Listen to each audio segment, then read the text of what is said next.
Yo no sé si le escuchan bien a Jenny porque yo no. Jenny, no te escuchamos, pero profe está diciendo que estábamos en las gráficas de manejo de contingencias. Ah, ok, perfecto. Profe, y Edgar no se pudo conectar. Ah, qué bueno. Listos. Bueno, entonces esa era la técnica de rol fijo, que era diametralmente opuesta a la conducta. Luego fuimos a la técnica de rol exagerado. Dijimos que la persona asumía un papel que exageraba ciertas condiciones que fueran opuestas a la condición de conducta. Y luego lo que tratábamos era de distinguir a partir de las observaciones una conducta, sobre todo de temor, en la que a partir de la observación de otros, haciendo algo que le generara ansiedad a la persona, esta persona, digamos, encontrará formas alternativas de aproximarse a sus temores. ¿Listos? El uso de varios modelos, la desensibilización del contacto, el modelamiento participante y lo último pues, fue el procedimiento de manos enguantadas y los 54 pasos que vimos ahí como ejemplificados para abordar el temor a la piscina. ¿Sí? ¿Listos? Luego entonces en el manejo de contingencias, que ya sería nuestro capítulo actual, ya vimos, para recordar entonces, que se trata de la existencia de una correlación entre una conducta particular y las consecuencias correspondientes que pueden ser, se comportan como reforzadores o como acciones de castigo o que hacen que una conducta tienda a decrementarse. Eso digamos que sería el concepto en términos generales respecto de ese tema de donde encontramos una contingencia particular y que se ha trabajado desde el condicionamiento clásico hasta el condicionamiento operante y es básicamente cuál es la relación que existe con estas situaciones que pueden reposar o no una conducta particular. ¿Listo? Entonces, en el caso del condicionamiento clásico, pues aparecen el asunto de la relación entre los estímulos condicionados e incondicionados y el asunto de la relación entre las consecuencias y los estímulos en el condicionamiento operante. ¿Listos? Allí entonces participan estos conceptos como el reforzamiento, el castigo. Básicamente usted, digamos, su labor allí es hacer un análisis de las consecuencias y cómo esas consecuencias pues tienen una función particular dentro de la situación del paciente. ¿Listos?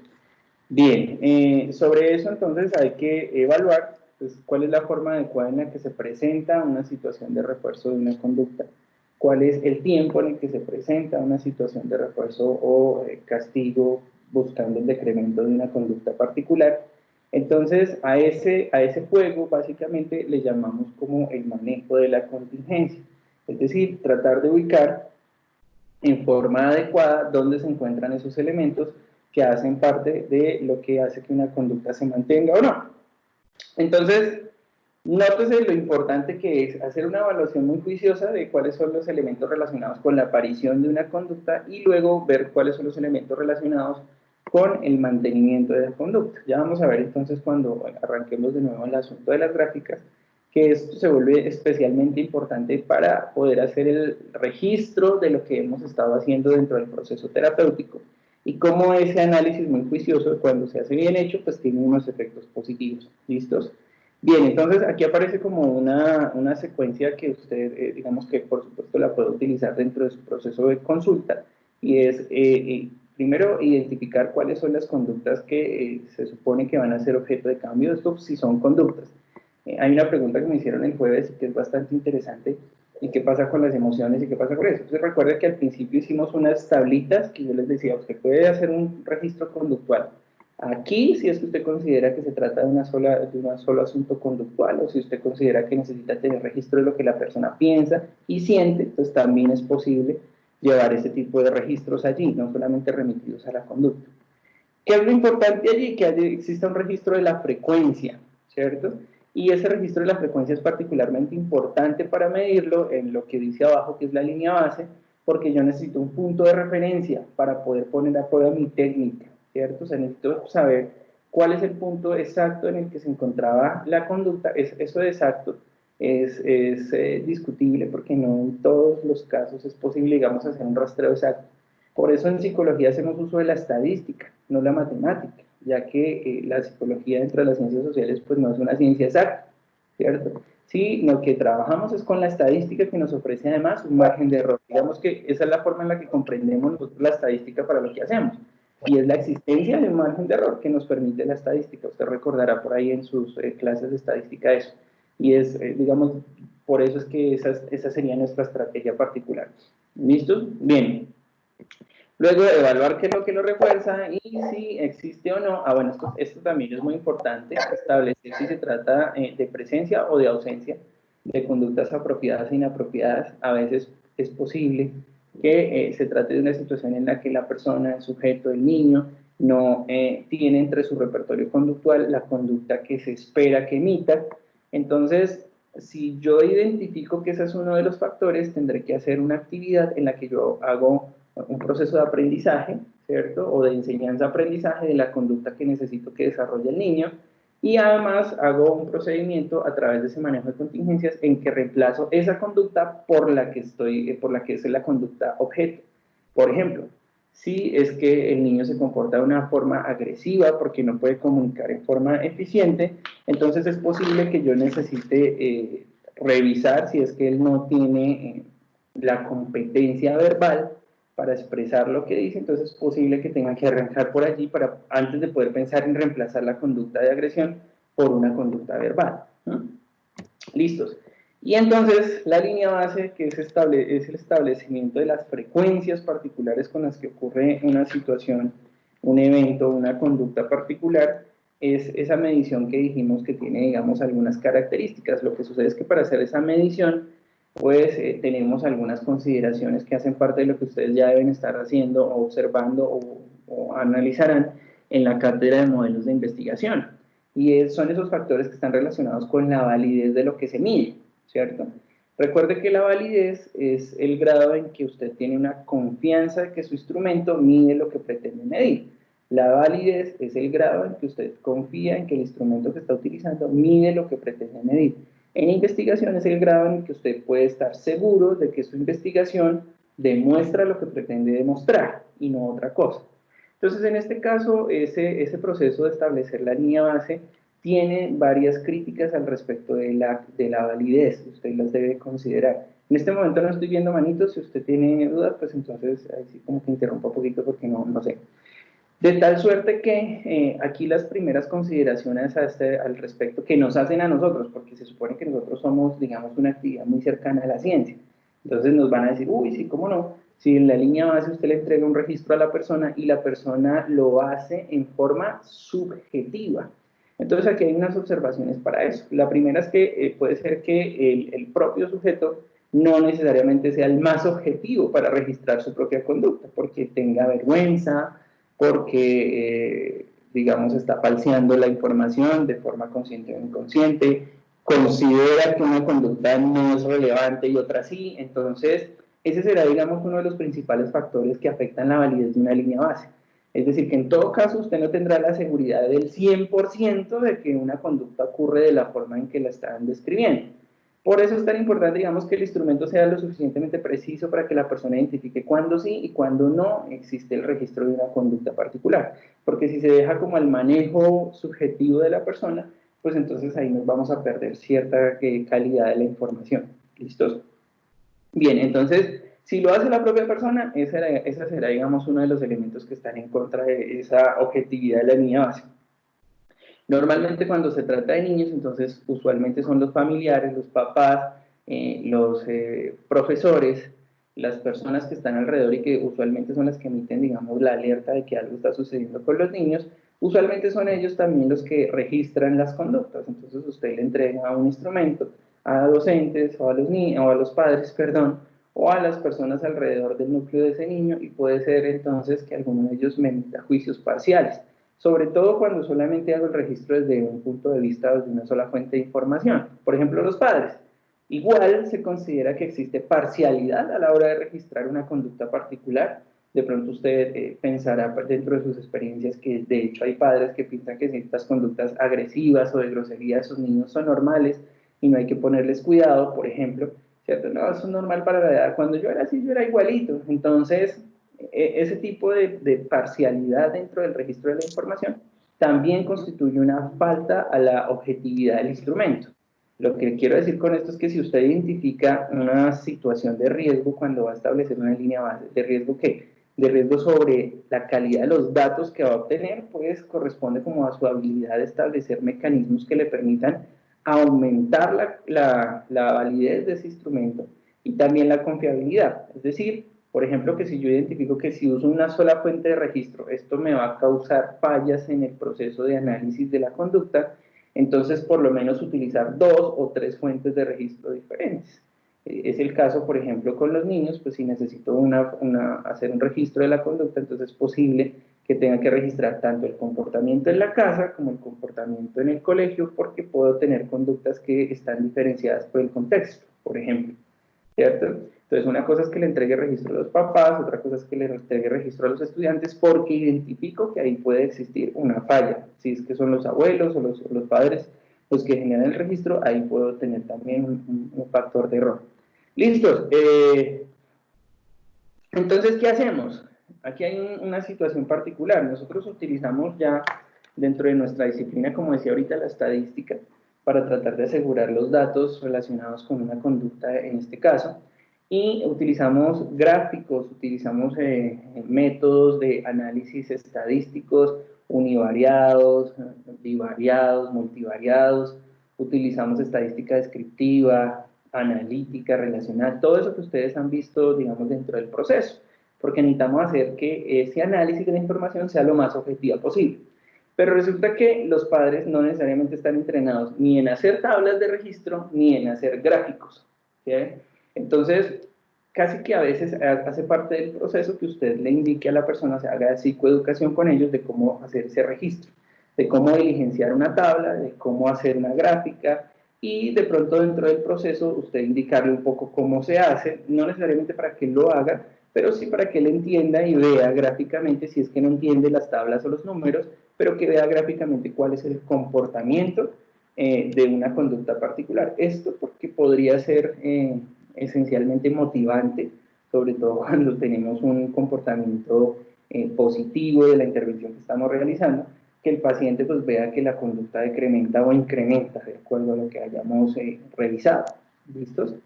Entonces, existen algunas estrategias que están relacionadas, digamos, con el propósito de buscar una mejora en ese proceso. El primero es el muestreo de tiempo, donde pues uno puede indicarle a la persona, por ejemplo, tratando de evitar esas lagunas que me podría generar en el registro, es que, por ejemplo, me haga un registro de la conducta objetiva con un plan cada 5 minutos. Esto pues sería bastante extenso, por ejemplo, cada 5 minutos, podría ser cada media hora o lo que sea, o tratar de fijar si es que la conducta, ¿se acuerda que teníamos en los gráficos anteriores, estábamos haciendo análisis para decir, mire, está apareciendo antes de la comida, después de la comida?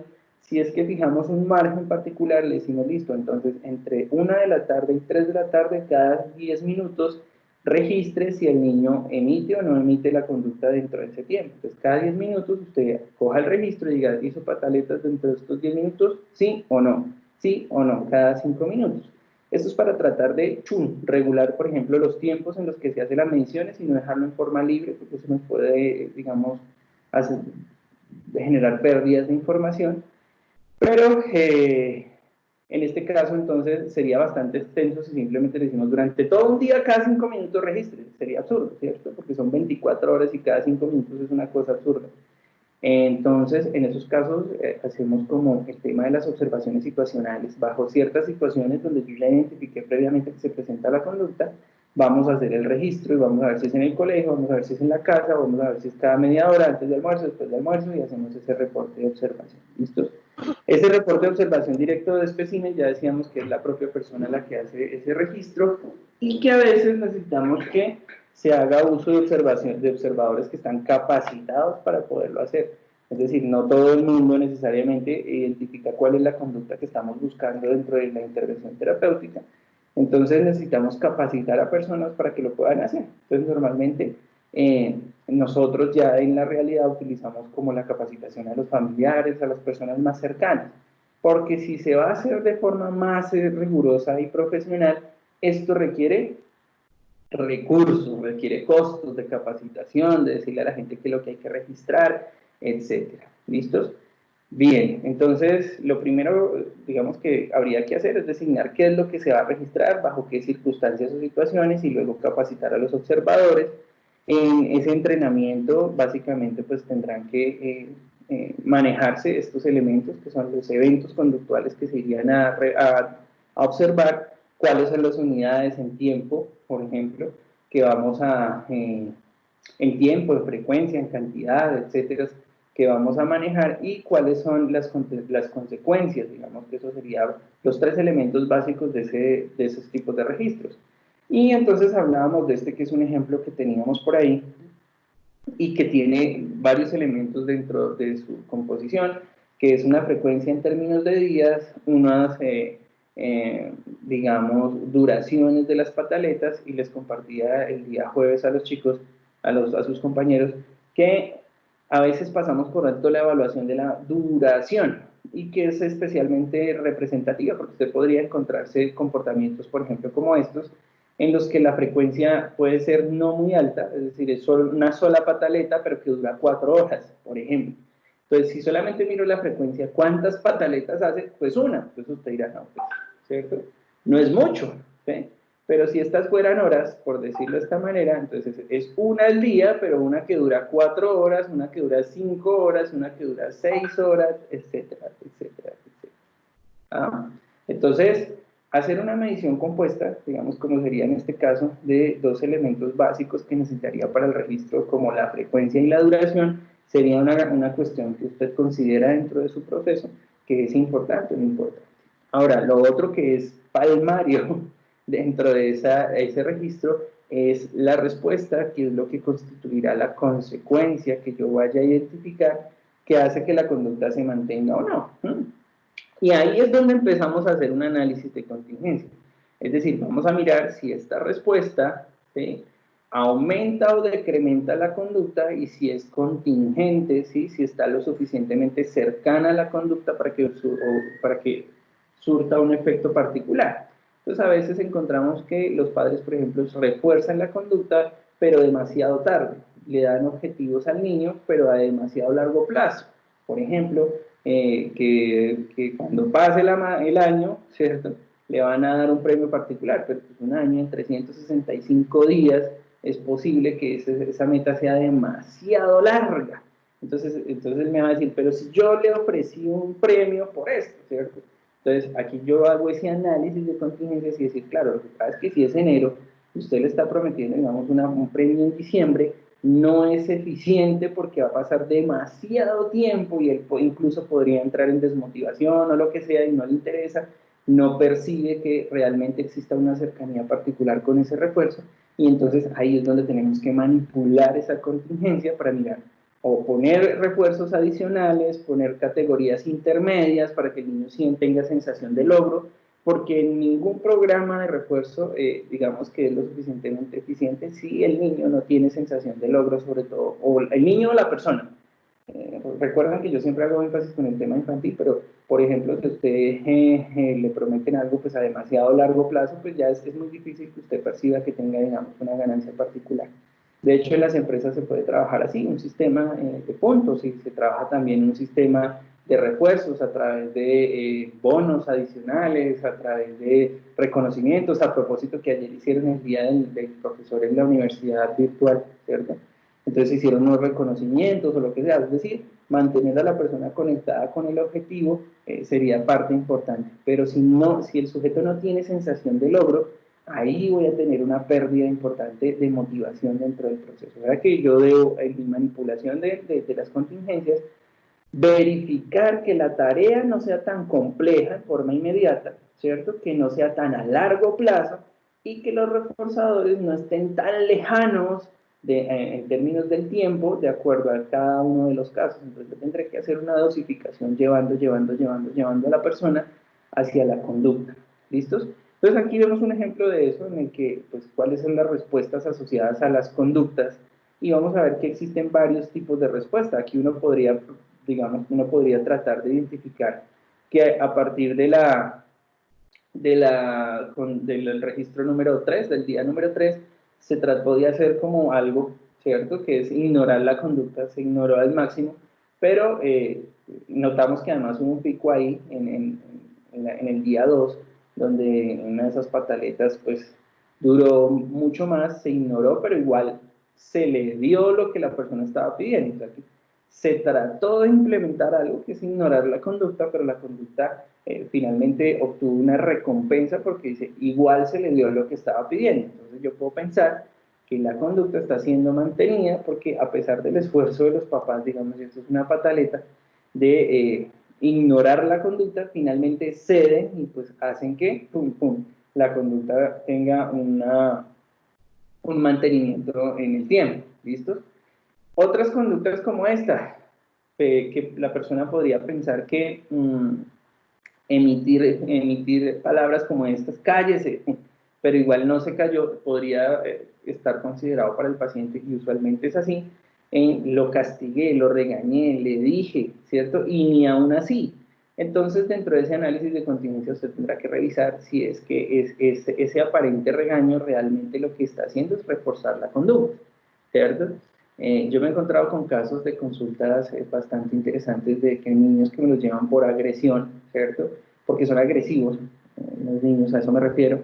Y encontré un caso muy triste pues, de un niño que básicamente se derrumbó frente a mí, que pues, me quebrantó en más de un sentido, ¿cierto? De unos 11 años, cuando me dice que él no sabe qué es el afecto, ¿cierto? Y entonces me entero que el papá lo ha golpeado en más de una ocasión y que, digamos, el evento más grave fue cuando lo botó por las escaleras y le rompió la cabeza. Entonces, este niño no se sabe comunicar con afecto, ¿cierto?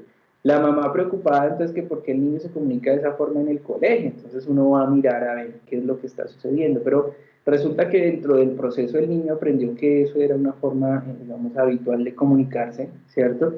Y es muy difícil entonces que él entienda otras formas si es que nunca las ha aprendido, nunca las ha apropiado. Y en ese tipo de dinámicas, a veces, acciones como esas de calles, de los golpes o lo que sea, como se convierte en una acción comunicativa, entonces realmente lo que hacen es incrementar la conducta. En este caso, el padre creo que era un muchacho que había estado en la cárcel y tenía muchos problemas de consumo y etcétera, entonces se desquitaba con el niño y él empezó a aprender un poco que el afecto de su padre se comunicaba de esa manera, ¿sí? Y era muy difícil, además, porque cuando él procuraba, digamos, expresar afecto, no, ¿cierto? Siempre estaban como en su mundo, pues pasar con el tema del vicio y toda esa vaina y no percibían que el niño estaba intentando comunicar de otra forma. Y empezó a emitir conductas cerradas, ¿cierto? Mire que una vez la mamá lo golpeó duro, ¿no? Y ya indagando sobre qué fue lo que sucedió, el niño robó, o sea, se sacó una plata, pero ¿saben qué hizo el niño con la plata? Realmente fue a comprarle un regalo a la mamá, ¿sí? Y entonces, confrontar ese tipo de cosas con los papás, uy, chino, les cuento, esa es la parte de esa psicología que, digamos, que a uno sí le toca como ser humano y ver eso así de frente con el papá y con la niña, cuál es el motivo de la conducta, por qué lo hizo, ta, ta, ta. Y la mamá ciegamente no quiso, ni siquiera lo quiso escuchar, ¿cierto? Entonces, realmente al final fue un poco emotivo, salió toda la emoción de todos los tres al percibir que lo que estaba tratando de hacer era, en un día de la madre a propósito, darle un detalle, y pues ella se enteró fue de la parte que había robado, pero no para qué lo había hecho, en fin, es bastante interesante. El caso es que cuando usted va a hacer el análisis de las causas de esas conductas y de las formas en que son reforzadas o no, es muy interesante. Bien, entonces, ya en el proceso de entrenamiento, usted puede ver comportamientos particulares como estos, entonces, que decíamos que gráficas, usted puede, digamos, tratar, bajar esta gráfica.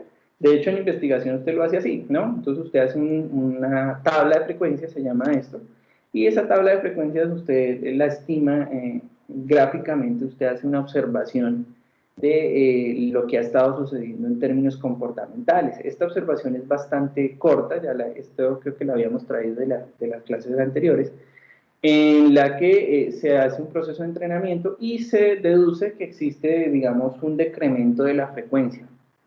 El asunto es que las sesiones son muy cortas. Si usted ve acá, por ejemplo, si fueran 7 días, pues es una sola semana.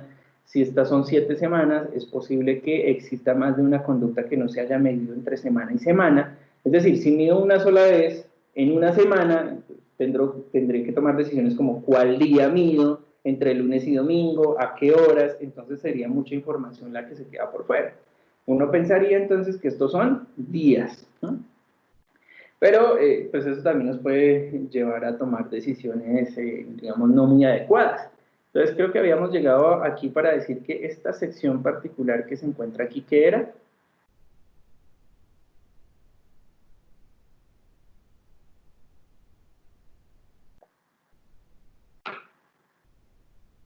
¿Ya me quedé hablando solo? Daniela, Daniela, Jenny, Judy. La profe, aquí estoy, aquí estoy.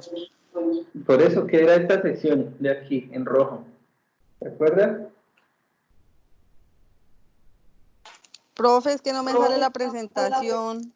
Ay, sí, qué ¿Esa es tristeza. la disminución de la conducta, profe? Es el tratamiento. Aquí es donde yo ya estoy haciendo tratamiento, ¿cierto? Entonces, Por eso. si es... Y lo de rojo Si es cuando empieza a bajar la conducta. Profe.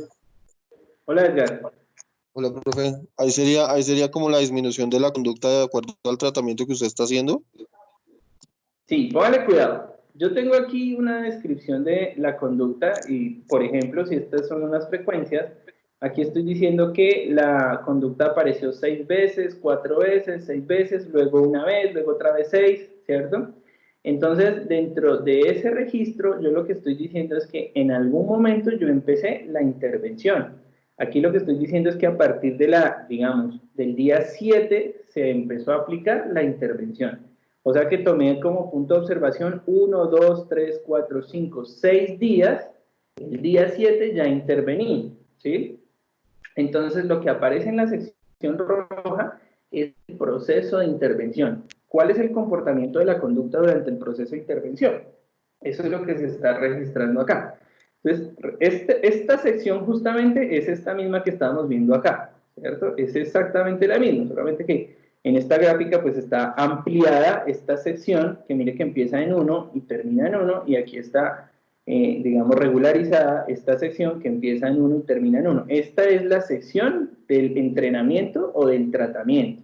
Entonces, mire que aquí lo que estoy diciendo es que primero hice una observación de línea base durante 1, 2, 3, 4, 5 días, o 5, 6 semanas, perdón, o días, y luego hice una intervención durante un par de días más, ¿cierto? Esta sección en rojo, entonces, es el comportamiento de la misma conducta durante el tratamiento. Aquí ya vemos, digamos, una modificación. Esa modificación es en todo caso parcial, ya les voy a explicar por qué. Donde yo, digamos, en forma rápida, yo podría decir, ah, claro, mire, durante el proceso de intervención, la conducta que empezó en 1, subió a 2, después a 6, bajó a 1, y digamos que más o menos se regularizó en 3, ¿cierto? O sea que yo podría tener más o menos una conclusión de que el procedimiento está funcionando, porque mire que empezamos con 6 veces que se presentaba la pataleta, o 6 groserías, o 6 lo que sea que usted está midiendo allí conductualmente, pero logré al final de, digamos, el día quinto, sexto y séptimo, regular un poco la conducta y ya no aparece en 6, sino aparece en 3 y en 1. Y lo que se mide a partir de la línea roja hacia la derecha sería el concepto de seguimiento. Es decir, yo voy a controlar si la conducta continúa decrementando o si se incrementa. Y ese proceso de seguimiento es el que me va a indicar a mí la efectividad del tratamiento. Entonces, esta es una forma en la que nosotros vamos a, digamos, revisar esa eficacia de ese manejo de contingencias que hayamos hecho. Vamos a evaluar cuál es la eficacia del comportamiento de la conducta antes, durante y después de un tratamiento particular. Eso quiere decir que yo entonces estoy haciendo un registro por lo menos en 3 momentos. El primer registro, que está destinado a hacer la evaluación de la conducta en términos de frecuencias. El segundo registro, que está destinado, que es el que tenemos aquí en rojo, que es el que está destinado a observar en tiempo real, es decir, durante el proceso de tratamiento, qué es lo que está pasando con la conducta, ¿sí? Y el último registro, que está destinado al seguimiento, que tiene como propósito definir la efectividad del tratamiento particular, o sea, si efectivamente se redujo la conducta o no. ¿Listos? Pero aquí es donde aparecen las observaciones que son bastante interesantes. Entonces, la primera observación dice que el tratamiento debe comenzar cuando se identifique que la frecuencia de una conducta es estable. Nunca cuando o sea, no es que nunca, pero casi que debería ser así. Nunca cuando la frecuencia de un comportamiento es muy dispersa. ¿Usted se acuerda de las medidas de dispersión? Tomo agua para que usted me diga sí, por supuesto. Profe, pues son los datos que están lejos de la media. O sea, son como los datos que están por fuera que no sé cómo explicar. Sí, alejados Como de... fuera de lo que uno espera encontrar. O sea, son los datos que están, sí, por fuera del grupo de la media. Pensaría que es algo así. Sí, sí, si tomamos como punto de referencia la campana de Gauss, ¿se acuerdan? Las puntuaciones que están dispersas son las que están más alejadas del centro, ¿cierto? Y se denominan así dispersas porque están más alejadas del promedio. Entonces, cuando yo veo una gráfica como estas, pues yo lo primero que noto es que hay una gran cantidad de medidas que están dispersas. Si, por ejemplo, vamos a tomar un ejemplo loco y decir que el promedio entre 1 y 7 es 3.5, ¿cierto? Y trazáramos una línea más o menos a esta altura, como les estoy señalando por aquí, ¿cierto? Me voy a dar cuenta que hay puntuaciones de 6 y hay puntuaciones de 1, o sea, puntuaciones bastante dispersas. En este que es el proceso de observación, ¿cierto? Noto que hay unas puntuaciones que están por aquí bastante dispersas. De hecho, la frecuencia de esto sería más o menos así, y es que la frecuencia más alta se presenta durante 3 veces y la frecuencia más baja se presenta durante 2 veces. Entonces, la dispersión de estos datos es bastante amplia. Ahora, cuando yo hago ese mismo análisis aquí en el proceso de intervención, voy a ver algo que de pronto mejora un poco, pero que sigue siendo motivo de, digamos, de discusión, porque las mediciones siguen siendo igual de dispersas. Mire que aquí tengo una, y aquí tengo 6, y luego vuelvo a tener una, y luego vuelvo a tener 3, y luego 0. Es decir, que aunque aquí en este lugar de la intervención las medidas no están tan dispersas, todavía no tengo el número suficiente de medidas durante el proceso de medición para garantizar que sí realmente mi intervención está teniendo un efecto. Por eso es que es muy importante luego hacer un seguimiento. Allí es cuando, digamos, en muchos casos, los padres o las personas que están en el proceso de intervención le apuntarán a que no funciona, y es que a veces no se hace un seguimiento muy juicioso y se permite entonces que las conductas vuelvan a incrementar, se vuelva a dañar el proceso, porque no se hace un buen seguimiento, y con el seguimiento lo que se debe hacer es una modificación de la intervención, es decir, una regularización para mirar en dónde es necesario hacer ajustes y mirar que esa curva, digamos, sí decremente en forma constante. Lo siguiente, entonces, bueno, entonces ese será un factor. El primero es que se comience la intervención cuando esos valores son demasiado dispersos, porque como están tan dispersos, pues yo no puedo tener la garantía o la seguridad de que estos valores que son bajos sean fruto de mi intervención o natural. Mire que apenas en la medición tiene veces en las que se comporta en uno, mire, se comporta en uno, se comporta en uno. O sea, que antes de la intervención hay veces en las que el muchacho naturalmente no tiene pataletas. Entonces, ¿cómo estoy seguro que realmente es mi intervención? Pues ahí es donde viene, digamos, una de las críticas al respecto de hacer una medición muy rigurosa, porque digamos, la conducta puede haber decrementado eventualmente por otro factor, no porque está trabajando con el psicólogo. De pronto el niño está cansado, de pronto en el colegio está funcionando otra situación adicional, no necesariamente su intervención. Esto sería uno de los grupos adicionales que podríamos considerar como variables extrañas. Las variables extrañas afectan la validez de una intervención. Acuérdese que una variable extraña es todo aquello que afecta a mi variable dependiente, pero que no es mi variable independiente. Esto es básico. La variable independiente en este caso es mi tratamiento. O sea, yo trato de modificar la conducta en función de mi tratamiento. Esa es mi variable independiente. Yo le propongo una economía de fichas, yo le propongo un tiempo fuera, yo le propongo etcétera, etcétera. En mi manejo de contingencias yo le estoy proponiendo un tratamiento y estoy midiendo efectos. Pero las variables extrañas es todo aquello que pasa alrededor de ese proceso que me afecta la conducta del niño, pero que yo no lo he considerado, ¿sí? Yo cuando hacía la clase de modelos de investigación, entonces les daba el ejemplo. Por ejemplo, cuando usted va a aplicar su parcial, su examen, pero usted está enfermo. Entonces yo trato de controlar unas variables, que es que todos tengan un examen similar, que las preguntas sean similares, que todos estemos en el mismo salón, que se haga y se les otorgue el mismo tiempo, que tengan el mismo tipo de pregunta, que todos hayan tenido una experiencia similar porque han estado en la misma clase. Ese es mi control de variables independientes. Ese es el control que yo hago. Pero las variables extrañas son que usted ese día peleó con su novio o su novia, que ese día usted tenía cólicos, que ese día la dejó el bus, que no pudo dormir anoche, que el niño se le enfermó. ¿Esas variables afectan su desempeño en el examen? Por supuesto, ¿cierto? En este caso, entonces, si yo estoy haciendo un análisis que no considera esas variables extrañas, podrían estar afectando la conducta del niño y del niño del paciente igualmente, por supuesto. Les compartí el ejemplo del niño en consulta el jueves, que era muy agresivo y que mordía y arañaba a las terapeutas y tuvimos que empezar a hacer procedimientos de contención. ¿Pero el niño era todo el tiempo así? No, a veces estaban bastante estables. De hecho, por ahí tengo unas fotos del niño trabajando en mesa, ¿sí? Pero se estresaba y entonces le hacíamos contención y contención todo el tiempo. Entonces pensábamos, si usted se fija solamente en ese aspecto de la conducta y hace contención, es decir, lo enrollábamos en colchonetas para que no se lastimara ni lastimara a nadie, porque también se golpeaba a sí mismo, eran conductas internalizantes y externalizantes. Entonces, hacíamos esa contención, y pare de contar. Entonces, ¿cómo hacemos para manejar la conducta de este niño? Porque es inesperada, o sea, simplemente en algún momento a otro llega y coge, muerde, patea, pellizca. Entonces, ¿cómo hacemos? Al tratar de hacer el análisis, entonces vemos una variación muy amplia porque es inesperada la conducta, ¿sí?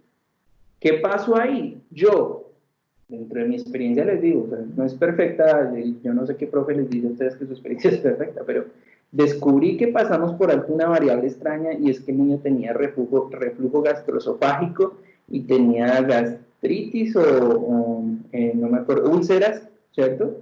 Que le ocasionaban un dolor gástrico terrible y el niño pues era considerado dentro del trastorno del espectro autista, no se podía comunicar y entonces ¿cómo comunicaba su malestar y su disgusto? Pues a través de la agresión, no, o sea, no tenía otra forma. Ahora usted imagínese un cólico bien berraco. Si le pasa a uno que le duele la cabeza y uno no quiere saber de nadie o que tiene hambre y que la gente lo nota, que dice, uy, ¿qué le pasó? ¿Tiene hambre, mija? No durmió bien, ¿cierto? Ahora imagínese un niño que no tiene habilidades para comunicar y que fuera del hecho tiene un reflujo y que fuera del hecho tiene úlceras y no sabe cómo expresar ese dolor. Allí entonces estamos hablando de una variable extraña cuando yo no la considero dentro de mi proceso. Entonces tengo que considerar ese tipo de variables o situaciones que afectan la conducta, ¿sí? Y que, digamos, pueden estar confundiendo mi intervención. Por ejemplo, yo le aplico contención al niño, pero al niño le dan milanta y le dan una serie de cosas que en la casa, por ejemplo, que hacen que se regule su reflujo y que hacen que se regule su sistema digestivo. Entonces yo le estoy haciendo aquí una cosa, y yo digo, ay, si ven, el niño no volvió a tener esas conductas. Pero resulta que no es efecto de mi intervención, sino que en casa, por ejemplo, que saben que tiene una situación médica, le están dando un medicamento que le está regulando esa situación y por eso el niño no volvió a emitir la conducta. Entonces, a eso me refiero, que si uno no tiene en cuenta esos factores, usted podría confundir los efectos de su intervención, sea en forma positiva o sea en forma negativa. ¿Listos?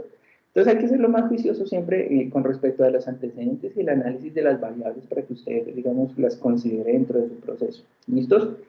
Y allí, pues entonces, evitar el regreso de situaciones reforzantes anteriores, por ejemplo, cuando los abuelos son los que reforzaban la conducta previa, entonces hay que hacer un control de eso, no, mira, ahora ya no va a ser así, lo vamos a manejar así, para prevenir que, por ejemplo, cada vez que vayan a visitar a los abuelos reaparezca la conducta. ¿Por qué? Porque los abuelos aplicaban unas contingencias con ciertas conductas que tenía el niño y entonces yo ya lo tengo aquí regulado cuando el niño está viviendo con los papás, pero cada vez que va a ver los abuelos, ¡chum!, retrocede. Entonces vamos a tratar de prevenir esas contingencias previas al proceso. ¿Listos? Ahora bien, estadísticamente cuando yo hago ese control en la gráfica, mi tratamiento tiende a terminar cuando yo encuentro una estabilidad de las puntuaciones, que es una estabilidad por lo menos aceptable, ¿cierto? Una estabilidad de la conducta deseada que es más o menos aceptable. Listos. Luego entonces lo que hago es identificar cuáles estímulos hacen que se mantenga una conducta particular. Yo lo que voy a evaluar es qué provoca que se detone una conducta particular en un momento determinado, ¿sí? Y hacen que las conductas se mantengan, se refuercen,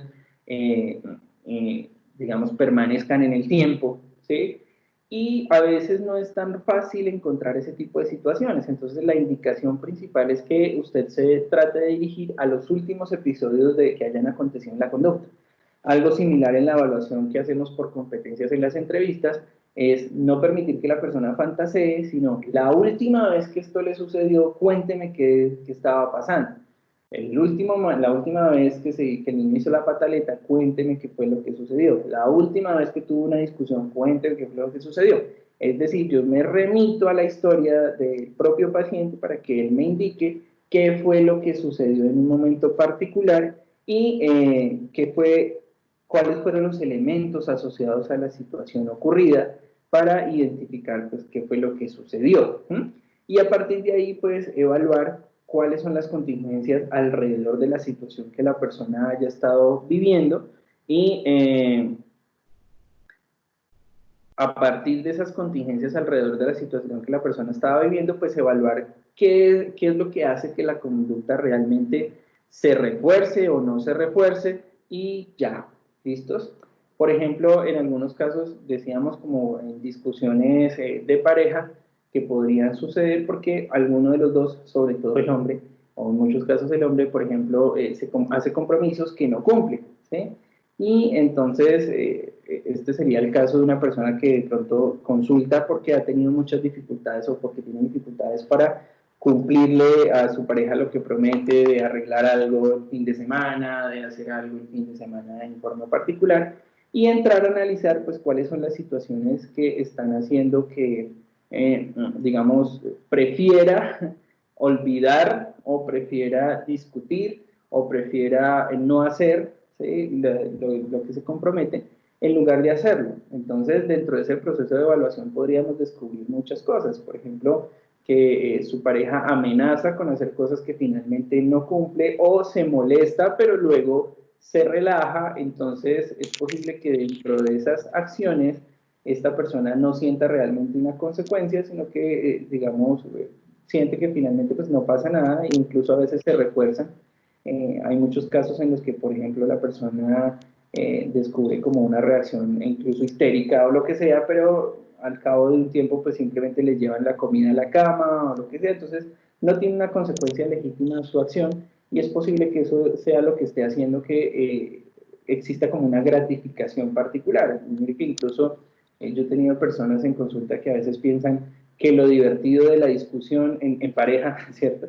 Que lo bueno de pelear o lo bueno de discutir es arreglarse, ¿sí? Eso se ha vuelto como un concepto a veces muy, muy famoso, que es chévere pelear porque las peleas pues resultan en ciertos escenarios que son favorables, entonces cuando uno va a mirar esas cosas resulta que son reforzadores, ¿sí?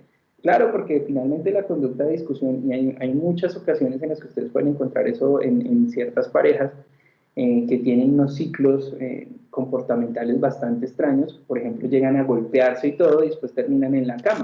Entonces, ¿cuál será el fin reforzante de ese tipo de cosas? Pues digamos que la conducta intermedia, que es la agresión, el maltrato, lo que sea, que de pronto no sea tan deseado, pero mire que las personas estamos en capacidad de aguantar ese tipo de situaciones con tal de obtener una respuesta, una recompensa. Y en muchos de esos casos la recompensa, por ejemplo, entre parejas, es que esa discusión termina en la cama y pare de contar. Y digamos que uno tendría que entrar a analizar ahí justamente que ese tipo de acciones o situaciones o de fines de las discusiones mantienen, retroalimentan y mantienen una conducta particular de discusión, porque ya sabemos dónde va a terminar. Y no estoy diciendo que necesariamente esto sea, digamos, en un nivel consciente, ¿cierto? Sino que a veces se torna en un círculo más o menos divertido porque la gratificación sexual es uno de los reforzadores más altos, ¿cierto? más importantes de muchas conductas, y eso hace que se mantenga. De hecho, nosotros aquí en consultorios, si mal no recuerdo, tal vez habrá sido la primera o la segunda experiencia de recepción de casos, si usted la presenció, tenía un ciclo similar entre la pareja. ¿Se acuerdan? Que no se entendían muy bien, que mantenían peleando, pero que sexualmente, ¿cierto? Entonces usted tendrá que mirar cuál es la relación que existe ahí entre las discusiones y las peleas y los reforzadores gratificantes que, digamos, implican o significan para ellos terminar las discusiones en la cama. Bien, ya estábamos hablando de la validez y la confiabilidad de los registros conductuales. Aquí simplemente nos hacen como la observación de que lo indicable en los casos en los que usted perciba que exista una amenaza a la validez, así se llaman amenazas a la validez, pues es que evitemos las interpretaciones subjetivas, que usted haga una tabla de registro lo más objetiva posible y que en ocasiones pues usted trate de comparar reportes con la misma persona y con otros observadores. ¿Listos? Después de que usted hace ya todo como ese análisis de qué es lo que está sucediendo en términos de la conducta, qué pasaba antes, qué la inicia, qué lo mantiene, entonces aparece como la evaluación de cuáles son los reforzadores que realmente usted puede utilizar dentro de un proceso de modificación conductual y cuáles de ellos serán los más eficientes. Porque ya, digamos, usted, luego de haber hecho el análisis y haber establecido qué es lo que mantiene la conducta, pues mire qué es lo que le sirve a usted para manipular esa conducta a favor del proceso de intervención. Entonces, digamos que parte del hecho de indagar dentro de la persona o para la persona cuáles son esos factores que hacen que desencadene ciertas conductas y que se conviertan en acciones deseables que la persona esté buscando y por supuesto para él que se comporte como un reforzamiento. ¿Listos? En muchos casos entonces existen deseos de reconocimiento, deseos de atención, deseos de aceptación. De hecho, estaba compartiendo con la profe Jenny en estos días que mi asesor de pregrado decía mucho, ¿cuál es tu necesidad de aprobación? ¿Cierto? Y él me decía siempre eso porque yo leía, era muy juicioso, entonces leía mi cosa y siempre quería que me calificara, que me evaluara, que me dijera que también estaba, ¿sí? Y entonces él decía algo así como, ¿cuál es tu necesidad de aprobación? Lo que estás haciendo, pues está bien hecho, pero entonces él señaló esa necesidad en mí y me parece bien interesante, digamos, para estos casos en los que realmente de forma legítima uno necesita pues, que alguien le apruebe, le vea como una persona eficiente, como una persona juiciosa, como el mejor o como lo que sea, y sobre eso hay unas frases que en organizacional funcionan mucho, por ejemplo, como que todos tenemos un letrero invisible en la frente que dice, hazme sentir importante, y tiene que ver con esto, es que naturalmente los sujetos, las personas, tenemos ciertas necesidades y ciertos deseos, y entre esos está pues que reconozca que lo que yo hago está bien hecho, o que acepte de cierta forma mi acción. Y lo que vamos a hacer justamente en el proceso es identificar qué es lo que está sucediendo. A veces puede ser que, por ejemplo, en el caso de Jenny, la chica tenga una necesidad de aceptación, ¿cierto? Y su comportamiento, digamos, se modula alrededor de esa necesidad o de esa necesidad de aprobación o necesidad de afecto o necesidad de atención, y esa atención la está obteniendo a través de ceder a las prácticas o a las situaciones que le propone su pareja, y eso hará que se mantenga la conducta. Entonces, si esta es la necesidad que tiene la persona, ¿cómo hago para hacer una modificación de que obtenga esa gratificación por otros medios o por otro tipo de actividades o acciones? Será la tarea del terapeuta. Que si es fácil, no necesariamente, ¿no? Lo primero que hay que hacer es indagar sobre cuáles son esas necesidades para ver. Y allí usted encontrará entonces que hay algunos que se comportan como reforzadores sociales, materiales o conductuales, de los que pues esencialmente son mundialmente conocidos los reforzadores materiales, que siempre se piensa que son los más efectivos, ¿sí? Pero no necesariamente. También, digamos, existen investigaciones que le apuntan a que los reforzadores sociales y los reforzadores de otra naturaleza tienen una alta efectividad, es decir que, por ejemplo, los jefes entre las organizaciones típicamente piensan que lo único que refuerza a los empleados es el dinero, pero hay muchos factores asociados, es decir, ese factor que es humano está incluido dentro del proceso de reforzamiento. Ahora bien, eso es otra cosa que siempre le digo a algunos estudiantes, sobre todo cuando hacía seminario de investigación, y les compartía este mensaje, y es que cuando su principal motivación es el dinero, el que lo tiene quiere adueñarse de sus sueños, y eso es una realidad. Es decir, si usted encuentra una persona que solo diga que le motiva el dinero, es el tipo de persona que usualmente, digamos, vende su tiempo y vende su vida al mejor postor, o sea, al que más le pague, porque su motivación es la plata. Y sobre eso yo siempre, acuérdense que yo siempre empiezo por mí, tuve varias experiencias con eso, como varios intentos de renuncia, por ejemplo, y que me decían, no, mire, le vamos a pagar tantos miles de pesos más, tantos miles de pesos más, y se queda uno en la empresa hasta que, digamos, rezagando un poco sus propios deseos, hasta que usted tendrá que tomar una decisión y saber si realmente es la plata o realmente quiere irse por lo que quiere hacer. Y eso es una realidad. De pronto, cuando uno está un poco más joven, pues uno piensa de pronto es en ganar mucho dinero, pero lo ideal también es ganar ese dinero, pero haciendo lo que a uno le gusta, ¿sí? Y esa es la discusión de muchos muchachos que de pronto deben estar teniendo en este momento con el tema de su exploración vocacional, que estudiar, lo que dé plata, no necesariamente. Si usted tiene claro que no solamente lo motiva el dinero, entonces tiene, digamos, mayores posibilidades de encontrar una forma de vivir, ¿sí?, que además le agrade. Esa es la idea. Entonces les traigo también ese mensaje aquí con el patrocinio de la abejita Conade.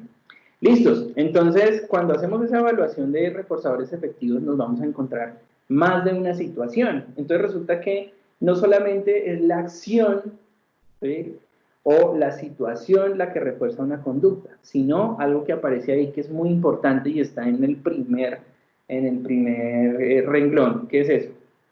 No solamente la materia, lo material, no solamente el reconocimiento, no solamente ese factor, sino un elemento ahí adicional que existe ahí. ¿Cuál es ese?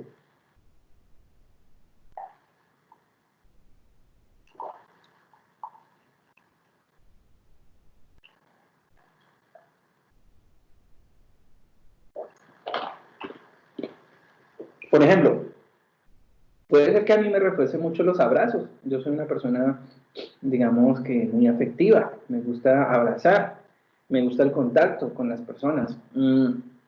Pero no, puede ser que usted digamos, sí, no, a mí también me agradan los abrazos, pero no de cualquier persona, ¿cierto?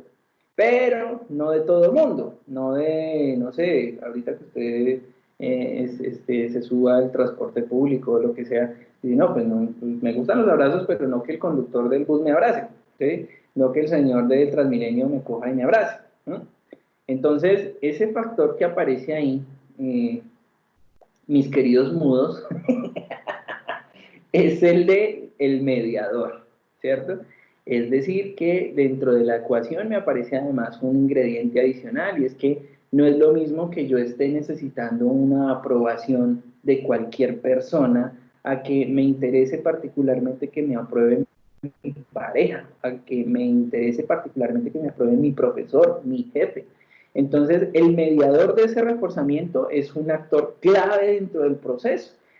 Ahorita que decíamos del caso de Jenny, por ejemplo, es posible que esa necesidad de aprobación, de afecto, o no solamente, digamos, ella está esperando que llegue de cualquier lugar, sino que particularmente le interese que llegue de su pareja, por ejemplo, de su novio, que es particularmente la necesidad que tiene.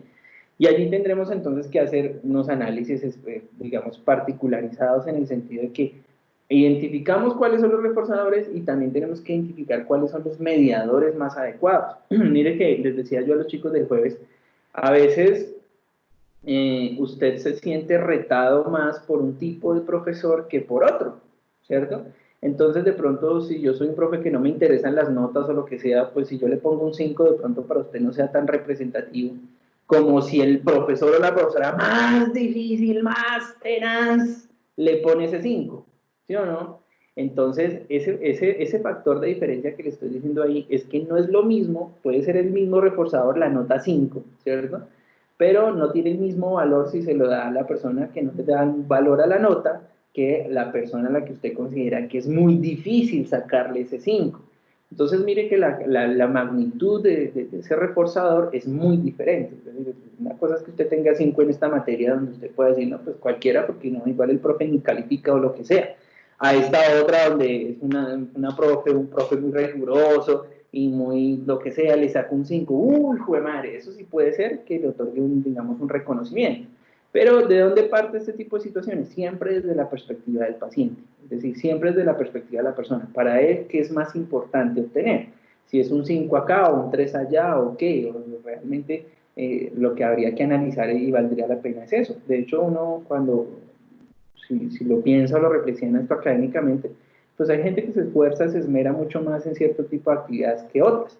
Lo triste, desde mi punto de vista, es que en muchas ocasiones ese esfuerzo pues viene mediado por, justamente con ese tema de mediador, por un estilo como muy riguroso, muy directivo, o sea que la gente tiende a percibir que hay que cumplirles como el que más, ¿cierto? Le mete miedo, incluso al tema del cumplimiento de las actividades, y eso pues para mí es más o menos una realidad, porque administrativamente siempre he sido el tipo de persona que le da mucha libertad en términos de gestión a las personas alrededor, y eso a veces les afecta, porque necesitan jefes que sean mucho más directivos, y es porque están buscando una recompensa diferente, o no piensan que digamos, esto vuelve y juega, no necesariamente es un nivel consciente, sino que la gente responde automáticamente de formas diferentes de acuerdo a su forma de ser a diferentes tipos de liderazgos, por ejemplo.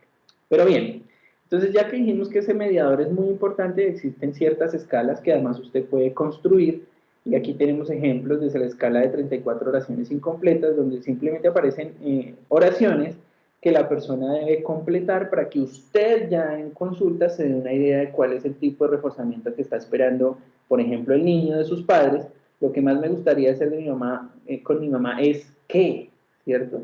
Salir al parque, jugar, abrazarla, comer, no sé. Y ahí lo que yo estoy tratando de hacer es que el paciente complete con eso que falta, eso que a él le refuerza. ¿Sí me entienden? Entonces yo le hago una Profe, yo presentación. tengo una pregunta. Señora, ¿quién vive? Yo vivo, Daniela. Hola, Daniela. Profe, ¿uno puede cambiar el mediador del reforzador en la terapia? Sí se puede. Lo que sucede es que ese proceso de cambio no necesariamente es muy rápido, muy fácil, pero sí, incluso el terapeuta en muchas ocasiones se convierte en el mediador. ¿Sí?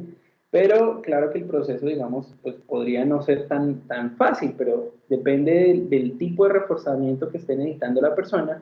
Yo también puedo hacer una variación de ese mediador. Por ejemplo, si lo que la persona está haciendo o lo que identifico que tiene la persona es una necesidad de reconocimiento, cuando yo le digo, pero es excelente que hayas tomado la decisión de consultar al psicólogo, te cuento que muchas de las personas no tienen la valentía que tienes tú para estar consultando en este momento al psicólogo.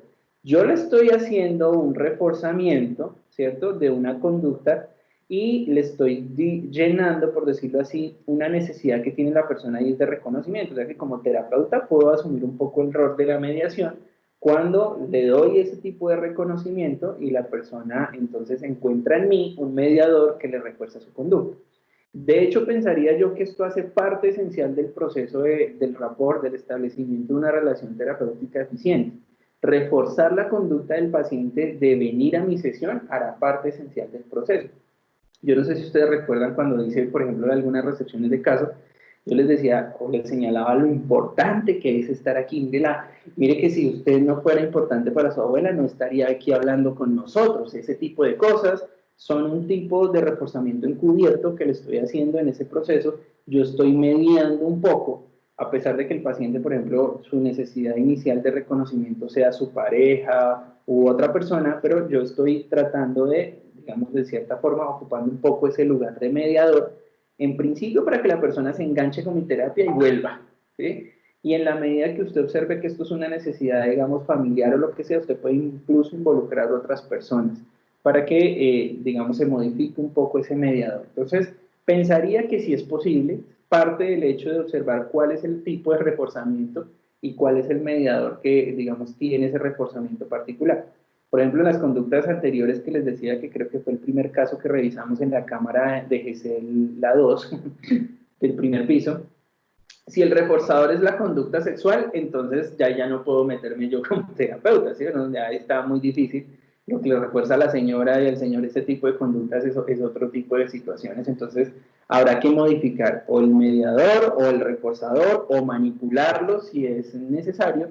En este caso sería la manipulación, no, digamos, no la suplantación del mediador o lo que sea, lo que operaría. Entonces, sí es posible, Daniela. Lo que pasa es que es muy reservado como a cada caso y cada situación en términos de la relación que existe entre el mediador y el reforzador.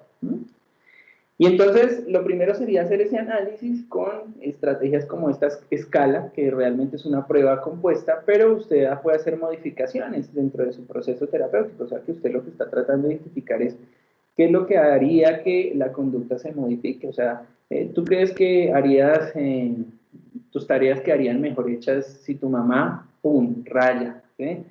Me acompañara, lo que sea, observar, me calificara, bueno, en fin, entonces ustedes de allí van a deducir cuáles serían las situaciones que refuercen al niño o no.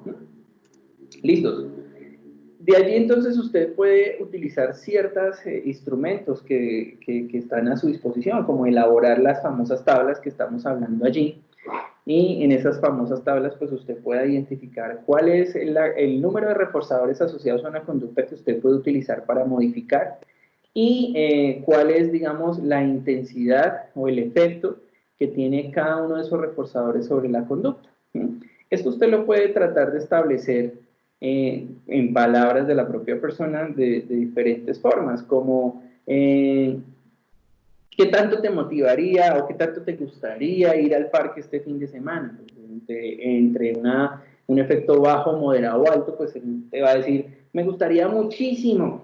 Entonces usted identifique si ese efecto pues, de ir al parque se tendría, o si ese reforzador de ir al parque tendría un efecto alto, moderado o bajo.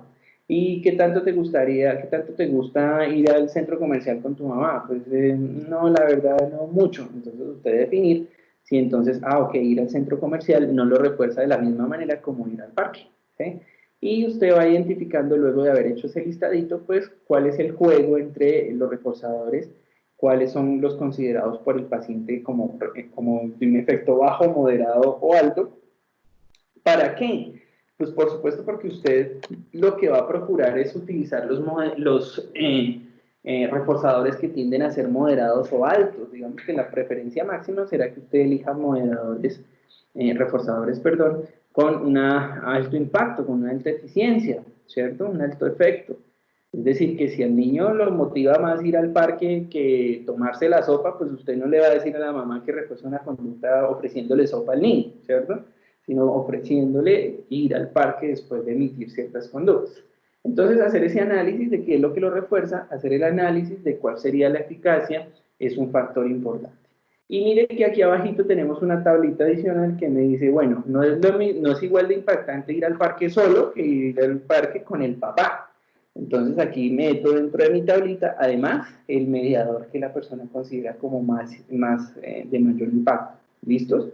Y aquí lo que estamos haciendo es lo mismo, observando el juego que existe entre el reforzador y el mediador para modificar una conducta.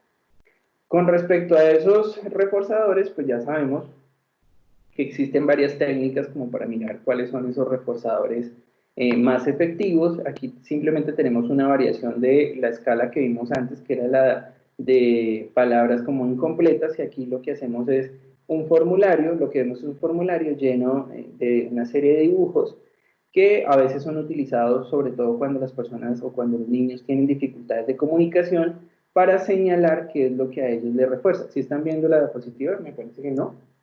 ¿No se movió? ¿O sí? Yo no veo. No, profe. ¿Eso qué pasó? ¿Qué pasó Se que no ve se movió? negro. Ah, se me está viendo a mí. Esperen a ver un segundo. Chun, chun, chun. Un segundo. Vamos ver. ¿Qué pasó?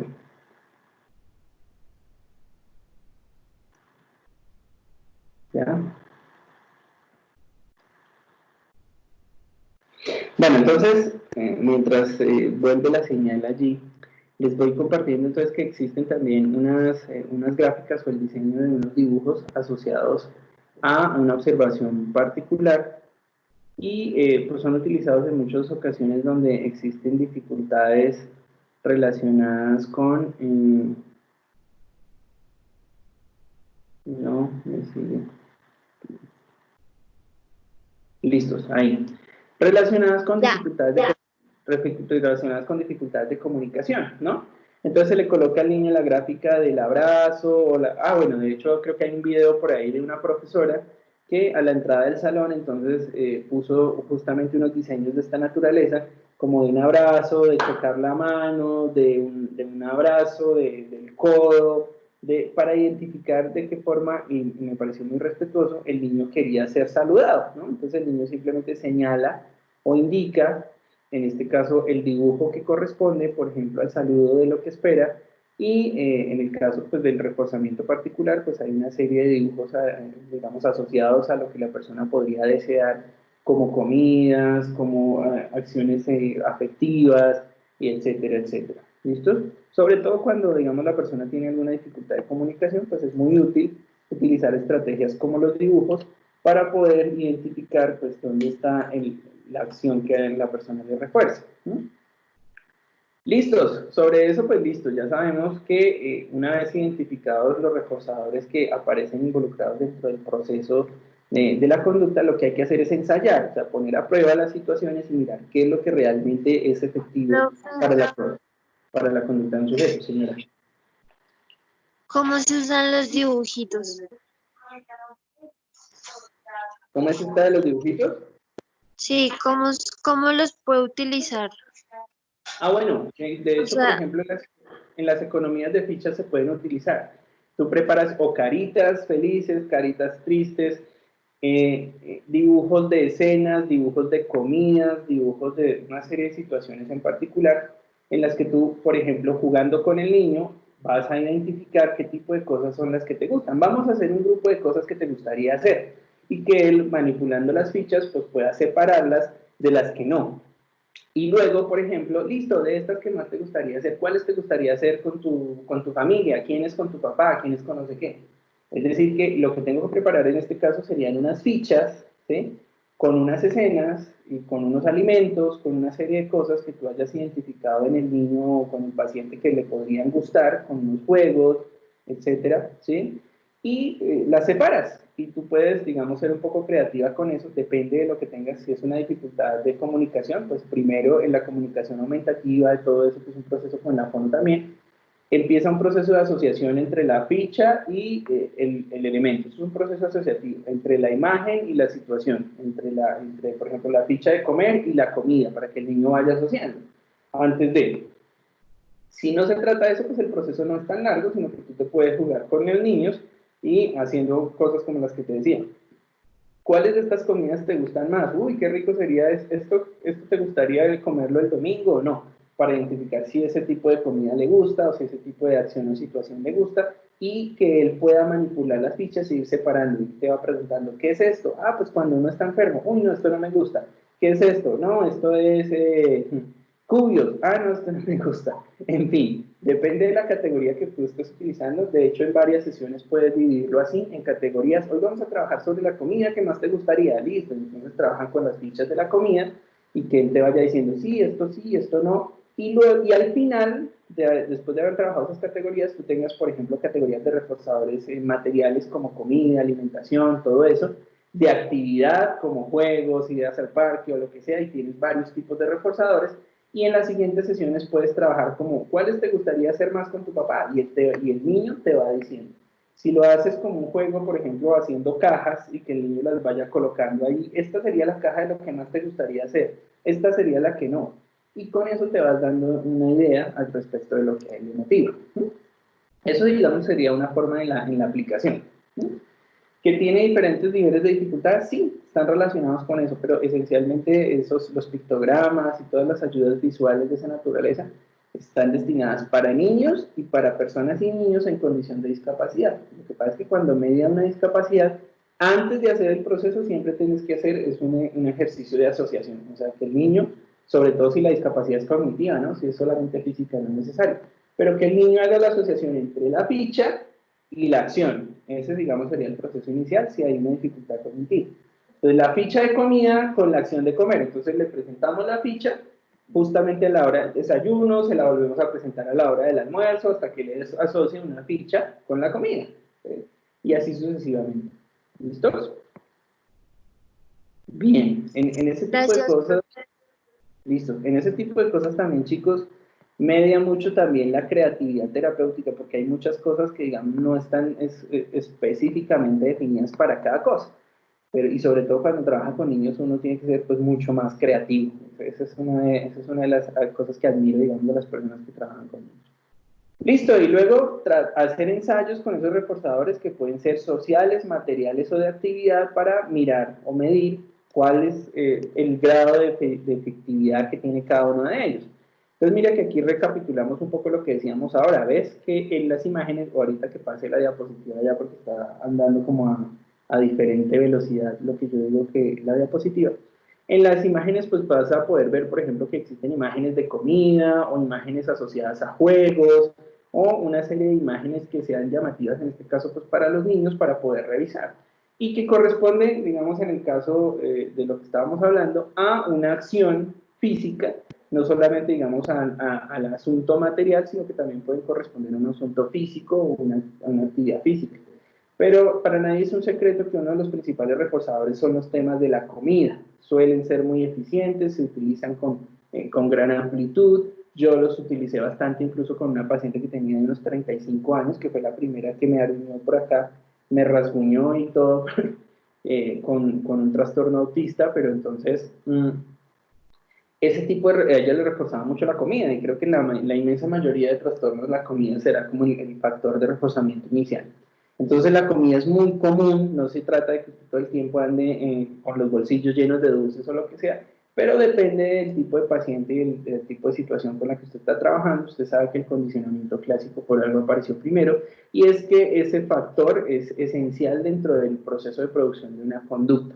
Pero no solamente en los niños, sino que cuando somos adultos, mire, por ejemplo, a mí me mandaron una foto del video que salió ayer, de un reconocimiento que nos hicieron a todos los profes, y entonces que sale como una foto de profe inspirador, que le dije yo a mi esposa, este es el tipo de mentiras que lo hacen a uno feliz o que le llenan a uno el corazón, porque dicen muchas cosas que de pronto mucha gente no piensa, ¿sí? Pero que lo hacen sentir a uno bien. Entonces, que si hay reforzadores para adultos, claro, ni le pueden dar a uno una certificación, la fotico que les estaba diciendo, por ejemplo, que por ahí aparece, que si eso lo refuerza a uno, por supuesto. Entonces, ese tipo de acciones o situaciones son bien interesantes. Espérenme que estoy buscando por aquí. Para que vean a lo que me refiero. Ya.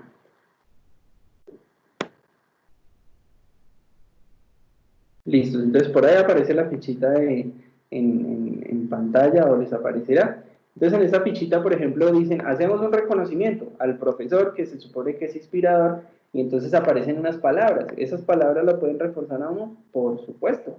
Es decir, que no solamente esos reforzadores que se consideran como acciones materiales de la conducta, aparecen como situaciones que refuerzan un comportamiento particular, sino que nosotros tenemos una serie de reforzadores también, por ejemplo en pareja, ¿sí? Como realizar actividades en común, hacer acciones en conjunto, etcétera, etcétera, etcétera. ¿Listos?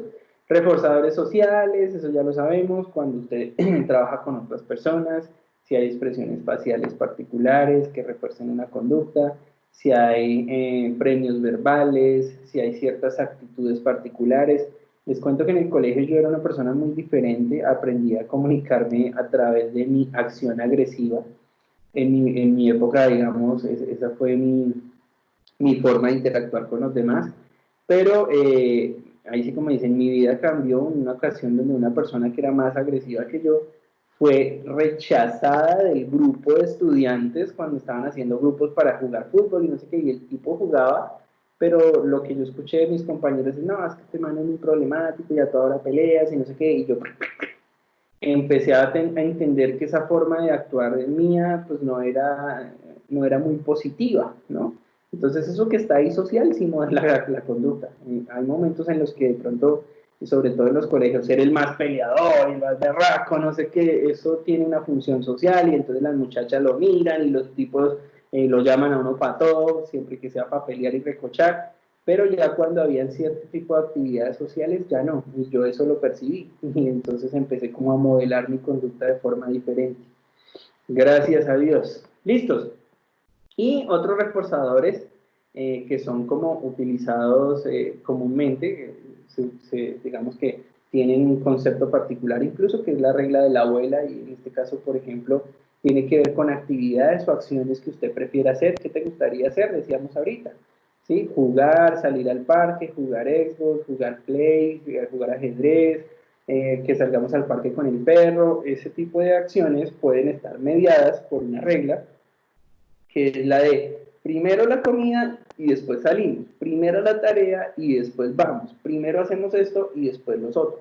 Ese sería, digamos, el asunto básico de la regla de la abuela, aunque también sabemos que hay muchas abuelas que realmente, y es la queja de algunas madres, que son más complacientes con sus nietos que con sus propios hijos, ¿no?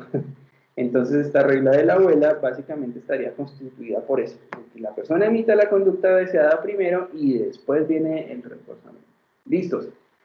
Con respecto al tema de los tipos de reforzamientos, pues también tenemos algunas críticas al respecto de cuál es el grado en que un reforzamiento funciona y puede permanecer en el tiempo. Es decir, que la crítica es, claro, entonces necesitamos estar sobornando todo el tiempo a una persona para que haga lo que queremos que haga, y sobre eso pues hay diferencias, entendiendo que el soborno usualmente se utiliza para que la persona emita una conducta contraria a la ley, por decirlo de esa manera.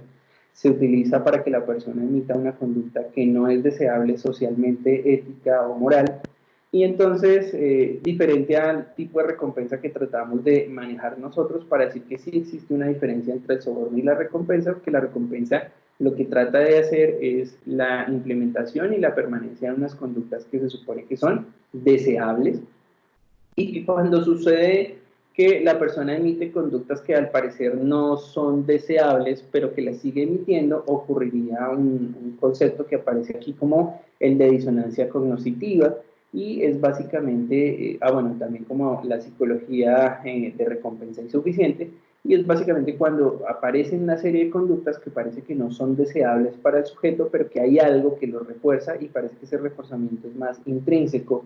Parece que hay una serie de situaciones particulares que están por debajo y que hacen que la conducta se refuerce.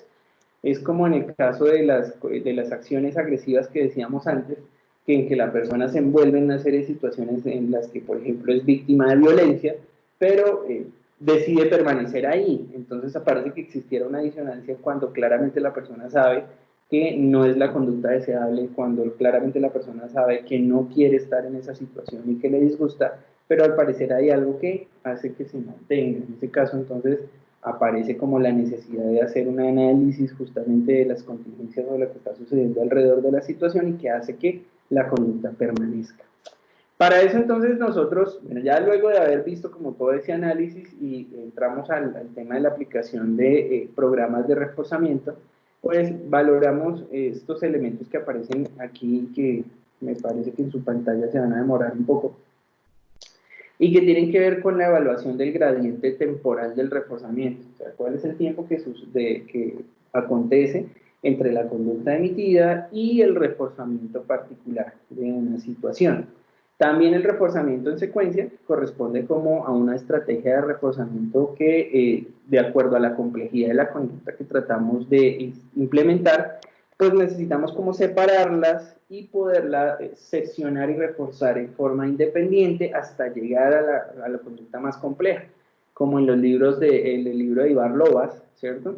Si usted ya lo vio, entonces vamos a evaluar la forma de reforzar una conducta, por ejemplo, desde cero, que es la de llevarse la cuchara a la boca, pues un niño nunca lo ha hecho.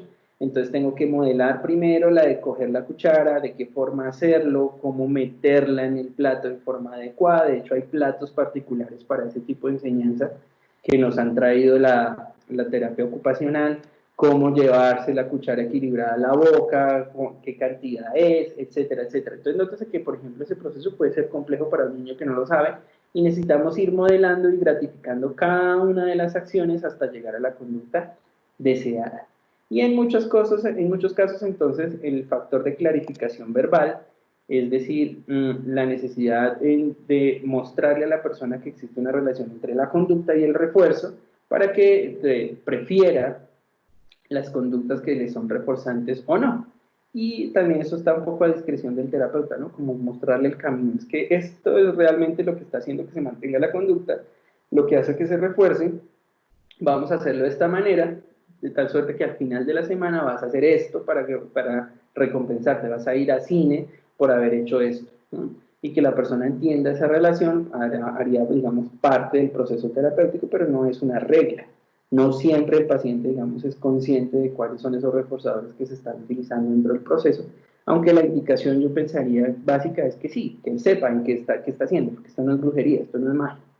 ¿Listos? Entonces, a todo ese proceso de modelar conductas nuevas en las que es posible seccionar y empezar a reforzar las conductas por separado, analizando qué son las situaciones que lo refuerzan alrededor y qué tan lejos o tan cerca están de la conducta deseada, se llama arreglo de contingencias.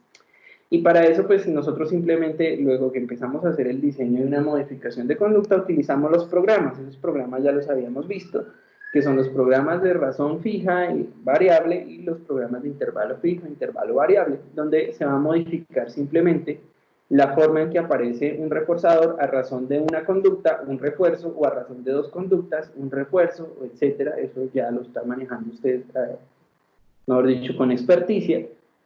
Y lo mismo el tema de intervalo, pues en cuánto tiempo va a aparecer o no el reforzador, si es inmediato, si es cada cuánto, si es variable o si es fijo el tiempo en el que aparece el reforzador, ya usted lo define dentro de su plan de intervención. Y por último, pues el asunto de la extinción, que aparece como, digamos que para algunos como una forma de castigo, pero realmente el castigo ha demostrado, digamos, tener un decremento de la conducta o provocar, facilitar un decremento de la conducta, pero ese decremento de la conducta en muchas ocasiones pues tiende a incrementar nuevamente. O sea que básicamente el castigo no es lo mismo de la extinción, en tanto que la extinción no pretende hacer un castigo directo de la conducta o quitar o poner un factor, digamos, determinante dentro del proceso conductual. Digamos que si tuviéramos que hacer una elección allí, lo que diríamos es que le quitamos la atención o le quitamos la razón de ser a la conducta. Entonces, por eso ahí aparecerá como los factores que están relacionados con eliminar el proceso o el factor de atención que está buscando el niño en la emisión de la conducta, eliminar ese factor que hace que la conducta se mantenga. Y no es tan fácil, allí en la gráfica que pronto viene ahorita que se mueva, no sé por qué está tan lenta la presentación allí, porque hace media hora moví la diapositiva. Es la típica en la que un niño emite sus conductas de berrinche, ¿cierto? Entonces él le está buscando atención particular, ¿sí? Y lo que hará la mamá o lo que hará la persona que es objeto de esa situación es evitar reforzar la conducta, pues, simplemente ignorándola, ¿sí? Esa será, digamos, la situación en esa escena. O sea que la extinción sobre el castigo pues, ha mostrado mayor eficiencia en tanto que una vez se reduce la conducta, tiene mayores posibilidades de que no se repita y tiene mayores posibilidades realmente de que la conducta pues, no aparezca, llegue a cero y no aparezca. Por eso es que se conoce justamente como extinción. ¿Listos? Y ya luego una serie de acciones que usted las ha identificado, las identificará dentro de su experiencia, como las de tiempo fuera, reducción del miedo, economía de fichas, todas relacionadas con ese manejo de contingencias, en las que se identifica qué es lo que refuerza la conducta de temor, por ejemplo, que hace que el niño, digamos, prefiera nuevamente la compañía de sus padres durante el sueño y todo ese tipo de cosas. Usted identifica cuáles son los factores que hacen que permanezca ese temor. Y luego, pues, el asunto de la economía de fichas. ¿Listos? Chinos, chicos, doctores y doctoras, existe una función muy importante, digamos, dentro de ese asunto del manejo de contingencias, y les decía ahorita, y es la cercanía con los modelos de investigación, para decir que esto tiene, digamos, una estructura experimental que fundamenta la relación entre nuestras actividades de intervención y la evidencia. Entonces, por eso aquí aplica el concepto de los diseños de investigación, que esencialmente son formas o estrategias que se utilizan para evidenciar de forma empírica que una intervención pues, es funcional o funciona. Y para eso, pues ustedes seguramente en diseños de investigación, o lo vieron o lo verán, el asunto de los diseños experimentales, que pueden ser puros, verdaderos o propiamente dichos, preexperimentos y cuasi experimentos. Es decir, que usualmente es la forma en la que trabajamos el concepto de diseños experimentales, y ustedes lo han visto. Básicamente, esta acción de diseños experimentales lo que nos ha permitido es comparar entre grupos donde se aplica ese manejo de contingencias para validar su efectividad. Entonces, en este caso no me voy a detener demasiado en el asunto de los diseños experimentales, preexperimentales y cuasi experimentales. Si usted quiere obtener más información, me indica posteriormente, o en su clase de diseños de investigación usted lo revisa o lo está revisando de hecho en estos momentos. Pero esencialmente existen esos tres. El más riguroso de todos se considera el diseño experimental, y a partir de ahí el preexperimental y el cuasi experimental se consideran diseños menos rigurosos porque su nivel de control es menor. Nosotros entraríamos aquí en este tipo de diseños que tienen un nivel de control menor, porque las actividades del ser humano en laboratorio son muy difíciles de, digamos, de considerar como conductas naturales, ¿no? Entonces, nosotros utilizamos un diseño para eso en este sentido que se llama de reversión, que tiene estos cuatro componentes. Primero, la realización de una línea base, que ya la saben ustedes de sobra, la aplicación de la contingencia y los registros durante el proceso de la conducta fuente, la conducta meta, ¿cierto? Luego, registrar durante el proceso de intervención, registrar y luego registrar el proceso cuando usted le retira la contingencia o retira la intervención que está haciendo, y al final vuelve a intervenir y vuelve a registrar, y esto se hace básicamente para registrar las modificaciones y tratar de alcanzar conclusiones como que esas modificaciones que usted está proponiendo sí son eficientes o no para la conducta. De hecho, lo que les estoy mostrando acá, que ustedes van a ver en unos segundos, es que esa conducta puede, digamos, usted dividirla en varias secciones para poderla estudiar en forma aislada o poder estudiar sus componentes de forma separada. En el caso de la figurita, aparece 3 secciones donde el propósito es hacer un entrenamiento en habilidades sociales, y ese entrenamiento en habilidades sociales se distribuye entre aspectos relacionados con el contacto ocular y el habla,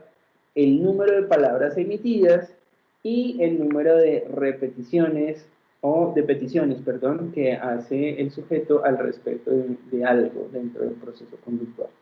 Un segundo, que no estoy seguro que estén viendo la pantalla, entonces, como no me dicen, entonces voy a volver a compartir. A ver si ya.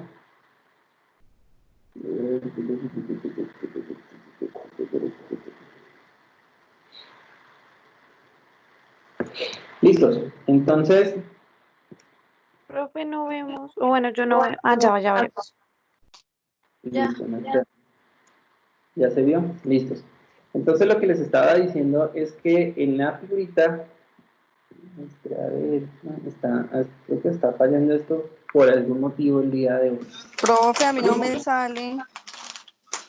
Sí, ha estado como fallando el día de hoy no sé, un poco la plataforma, porque es decir, yo corro la gráfica y media hora después se corre allá.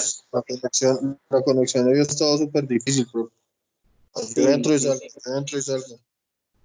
Pues ténganme paciencia un segundo mientras observamos esto, que es lo último, porque es bastante importante para cerrar, digamos, este capítulo de la revisión, y al final miramos si podemos recapitular la figura previa.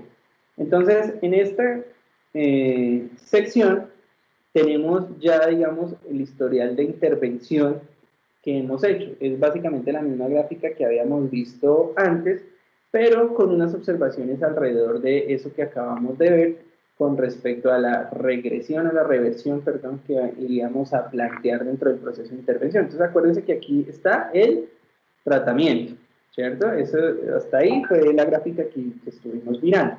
Entonces usted muy juicioso registra ese tratamiento y ahí lo que va a identificar es la línea base, que fue lo que midió antes, y luego va a revisar el seguimiento, que es lo que se registra después. Pero en esta línea base, acuérdense que lo que vimos fue un nivel de varianza, se llama así, las medidas de dispersión son la varianza, la desviación estándar, la desviación del promedio.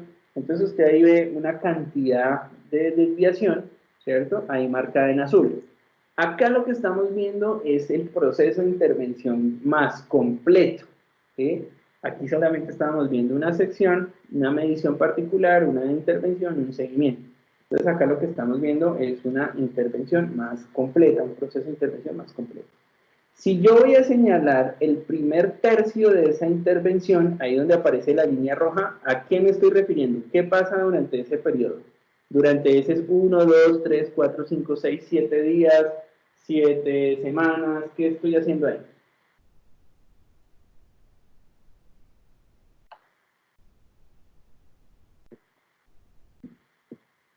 Señores mudos, señoritas mudas. Este es el primer tercio de mi intervención total. ¿Qué hice entonces en ese primer tercio? ¿Qué estoy haciendo ahí?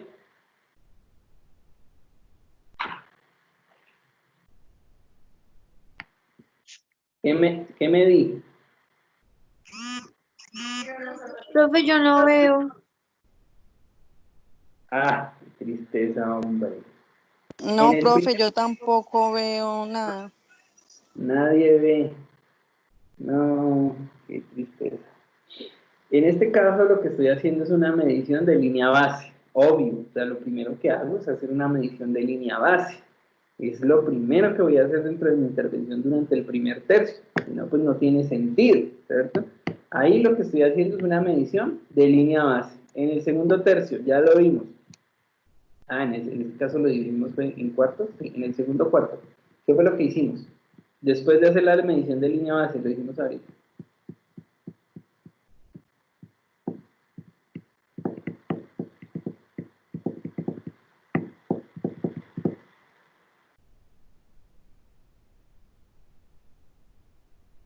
Decía, ayer estaba en una conferencia con un mexicano y decía, para el artista la motivación son los aplausos, para el conferencista la motivación son las preguntas y la participación. Y pensaba yo, oiga, sí, ¿no? Que uno quiere es como hablar solo. En el segundo, entonces, lo que se hace es, por supuesto, la aplicación del tratamiento, ¿sí o no? En el tercero,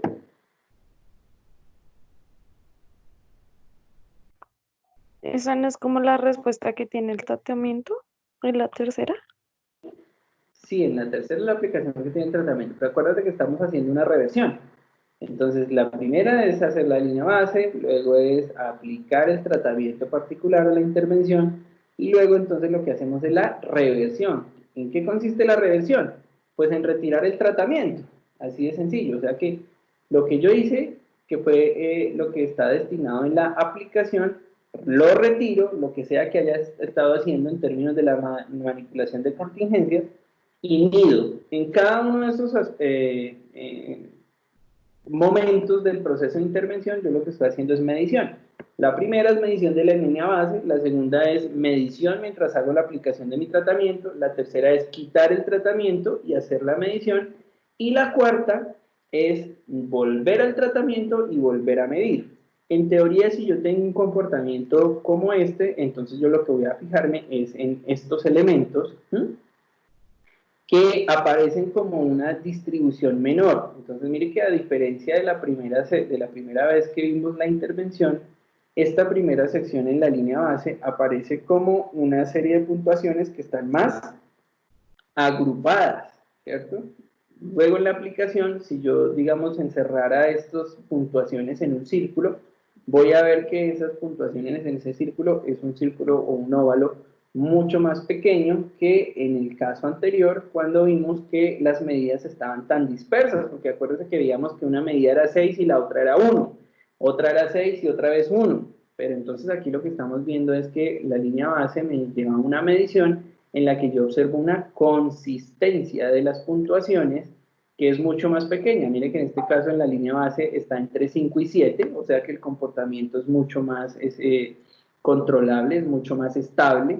En la aplicación, el comportamiento, o sea, durante la aplicación de mi intervención, el comportamiento fue entre 1 y 4, o sea, mucho más reducido, no hay de hecho ninguna puntuación por arriba de 4. En la reversión lo que estoy viendo es una serie de puntuaciones más estables, todavía están en alta frecuencia, entre 5 y 6, pero cuando yo retiro, es decir, que posiblemente haya tenido ya algún efecto de mi intervención, pero cuando yo lo retiro igual se aumenta la frecuencia. Y mire que en la reversión, en la reintervención, perdón, es decir, cuando vuelvo a intervenir, ya noto que existe una reducción sustancial de la conducta. De hecho, si hiciéramos el ejercicio que les proponía al principio de hacer una línea en el promedio, lo que voy a identificar es que la conducta empezó por encima del promedio, ¿cierto? Cuando hice la línea base, empezó la conducta por encima de 3.5 veces, aparecía siempre entre 5 y 6 veces durante la semana. Cuando hice la aplicación, bajó automáticamente a 1, pero aún así tenemos conductas que superaban el promedio. Mire que en el día 9 y en el día 10 aparecía 4 veces, o sea, estaba por encima del promedio de esa conducta. O sea que tuve un efecto, pero no un efecto suficiente como para decir terminemos la sesión, terminemos la intervención. Cuando yo dejo de intervenir, mire lo que pasó. Otra vez las conductas me pasaron por encima del promedio. 5, 5, 6, 5, 5, 5. Están por encima del promedio otra vez. O sea que mi intervención sí tuvo un efecto genuino. Entonces yo tomo la decisión de volver a intervenir, esta vez con mayor eficiencia, y miren lo que logro, y es que las conductas ahora aparezcan todas por debajo del promedio inicial. O sea, no hay ninguna aparición de berrinche o de conducta que esté superando los 3.5 veces en términos de frecuencias durante una semana. Tengo un comportamiento de 1, 3, 1, 2, 2, 1, y lo más probable es que si siguiéramos aumentando las sesiones dentro del proceso de intervención, pues lográramos que eventualmente llegara a 0 la conducta. Cuando yo puedo hacer un análisis de eso, tengo, digamos, un escenario como este, que es el comportamiento total de una serie de sesiones. Voy a ver algo como esto. Si yo en mi estadística, por ejemplo, en mi tabla de Excel, aumento o le agrego una línea que se llama una línea de tendencia, lo que voy a ver es una línea de tendencia decreciente, ¿sí?